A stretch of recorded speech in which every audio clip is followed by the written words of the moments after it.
The Hill is generally a really good film, and it gets really emotional at one point. The first hour or so is very, very slow, but after that, it really picks up. This was released in 2023. It's directed by Jeff Celentano, written by Angelo Pizzo and Scott Marshall Smith, and we have a cast including Dennis Quaid, Colin Ford, Joelle Carter, Scott Glenn, and various others. And this is the true story of Rickey Hill, who was a young boy who wanted to play baseball, but there were various obstacles in his way. It is a strong faith-based film. His father, in particular, does not want him to play baseball because his father thinks it will take his attention away from God, and that Rickey's work is in God's word, not in playing baseball. But Rickey really believes that this is his destiny, ultimately what's going to happen. Well, it's based on truth, so you may well know, but I'm not going to say. And I certainly hadn't heard of this story before, and the first, maybe not the first full hour, I'd say maybe just shy of an hour, it was quite slow, very, very slow. It takes a long time for anything interesting to happen. But eventually, it becomes really fascinating, a really compelling narrative, really inspirational and emotional, definitely emotional. Rickey is a very likeable character.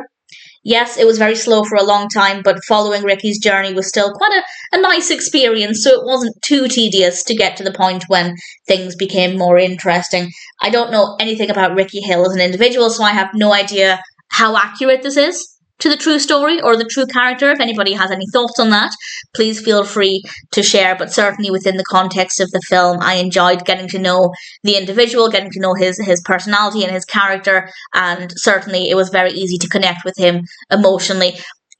The pacing for the first half, certainly maybe a little longer than the first half. The film is about 2 hours, so it is probably about the first hour. It's very, very slow. There are some good moments, but it's tremendously slow. It needed a lot of work. We could have knocked a good 20 minutes off of this and we wouldn't have lost anything, and it would have been a much tighter experience. But by about the halfway point, it became really brilliant and so fantastic that it kind of made up for the slowness of the first half. The characters are strong, the performances are brilliant.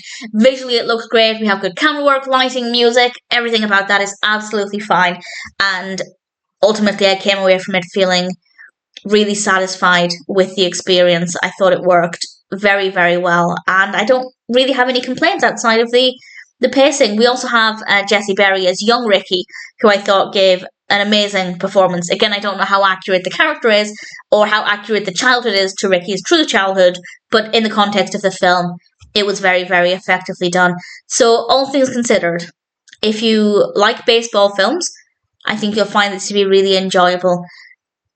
I'm hesitant to say, even if you don't have a religious faith or a belief in God, you could still watch it. It is heavily faith-based or faith-driven, but I think there are still enough elements in this that you could still find it to be a satisfying experience. If you don't like anything that touches on the concept of God, then obviously it's probably not going to be the best watch for you. But if you're not that bothered, it's not in your face, it's not preachy, I think it has a nice balance there. But obviously, if you're drawn to faith-based films, I think it offers a lot of different perspectives. It can generate some good discussions, and I think it handles it all really well. So I'm quite impressed. I thought The Hill was a powerful film. Could have been stronger, but the second half was so brilliant that it makes up for the slower first half. Characters are well written, performances are great. It definitely became very emotional, and all of that is to say The Hill is ultimately a great film, and I'm very happy to recommend it.